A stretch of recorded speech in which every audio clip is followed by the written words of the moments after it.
കൈകാലിലുണ്ടാകുന്ന തരിപ്പ്, മരവിപ്പ്, അതുപോലെ വേദന ഇതിനെപ്പറ്റിയാണ് ഇന്ന് ഞാൻ ഡിസ്കസ് ചെയ്യുന്നത്. അപ്പോൾ നമുക്ക് ഈ കൈകാലിലുണ്ടാകുന്ന വേദനയും അല്ലെങ്കിൽ കഴപ്പ്, തരിപ്പ് ഇതൊക്കെ പ്രധാനമായിട്ടും പല കാരണങ്ങൾ കൊണ്ട് ഉണ്ടാകാം.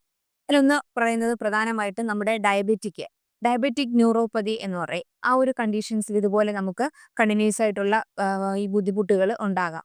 അപ്പം ശരിക്കും ഇത് ഉണ്ടാകാനുള്ള കാരണങ്ങളെന്ന് പറയുന്നത് ഒന്ന് നമ്മുടെ നെർവുകളിൽ ഉണ്ടാകുന്ന ചെറിയ ചെറിയ ഡാമേജുകളാണ്. അതായത് പെരിഫറൽ ന്യൂറോപ്പതി എന്ന് പറയാം. അതാണ് ഇതിനൊരു പ്രധാന കാരണം എന്ന് പറയുന്നത്. പിന്നെ അതുപോലെ ഞാൻ ഈ പറഞ്ഞ പോലെ ഡയബറ്റിക് പ്രോബ്ലം ഉള്ള ആൾക്കാർക്കും അതുപോലെ തന്നെ ആർത്രൈറ്റിസ് കണ്ടിന്യൂസ് ആയിട്ട് നമുക്ക് ജോയിന്റ്സിലുണ്ടാകുന്ന നീർക്കെട്ട് അതുപോലെ ഇൻഫ്ലമേഷൻസ് പിന്നെ കൈകാലം നിവർത്താനും മടക്കാനുമുള്ള ബുദ്ധിമുട്ട് ഇങ്ങനെയുള്ളൊരു ബുദ്ധിമുട്ട് കാണാറുണ്ട്. അതുപോലെ തന്നെ കൈകളിലുണ്ടാകുന്ന മരവിപ്പ്, പെരുപ്പ് എന്ന് പറയുമ്പോൾ പ്രത്യേകിച്ച് നമുക്ക് കാർപ്പൽ ടണൽ സിൻഡ്രം എന്ന് പറയാം.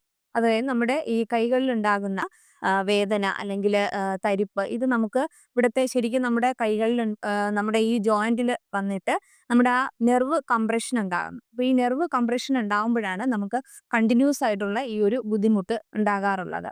പിന്നെ അതുപോലെ തന്നെ അമിതമായിട്ടുള്ള മദ്യപാനം. ഈ അമിതമാനമായിട്ടുള്ള മദ്യപാനം എന്ന് പറയുന്നത് ശരിക്കും നമ്മുടെ നെർവിനെ ഞരമ്പുകളെ ശരിക്കും അതൊരു ബ്ലോക്ക് ആക്കുന്ന ഒരു ഡാമേജ് വരുത്തുന്ന ഒരു കണ്ടീഷനാണ് ഈ ഒരു അവസ്ഥയെന്ന് പറയുന്നത്. പിന്നെ അതുപോലെ വെരിക്കോസ് വെയിൻ കൊണ്ടുള്ള ബുദ്ധിമുട്ടുള്ള ആൾക്കാർക്കും ഇതുപോലെയുള്ള കൈകാൽ കഴപ്പ് അല്ലെങ്കിൽ തരിപ്പ്, വേദന ഇങ്ങനെ കാണാറുണ്ട്. പിന്നെ അതുപോലെ നമ്മുടെ വിറ്റമിൻസുകളുടെ ഡെഫിഷ്യൻസി. ഇങ്ങനെ ഈ പറയുന്ന കാരണങ്ങൾ കൊണ്ടാണ് പ്രധാനമായിട്ടും കൈകാൽ തരിപ്പ് അല്ലെങ്കിൽ മരവിപ്പ് ഇങ്ങനെ ഉണ്ടാകുന്നത്.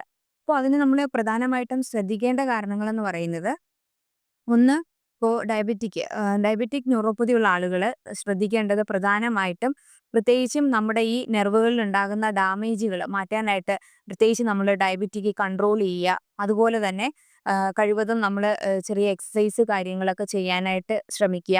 അതുപോലെ നെർവ് കംപ്രഷൻ അല്ലെങ്കിൽ കാർപ്പൽ ടണൽ സിൻഡ്രോം എന്ന് പറയുന്ന ഒരു അവസ്ഥ അതും ഈ പറഞ്ഞതുപോലെ തന്നെയാണ്. നമ്മൾ തണുപ്പ് അധികം അടിക്കാതിരിക്കുക. അതുപോലെ തന്നെ ചെറിയ രീതിയിലുള്ള എക്സസൈസ് കാര്യങ്ങൾ ചെയ്യാനായിട്ട് ശ്രമിക്കുക.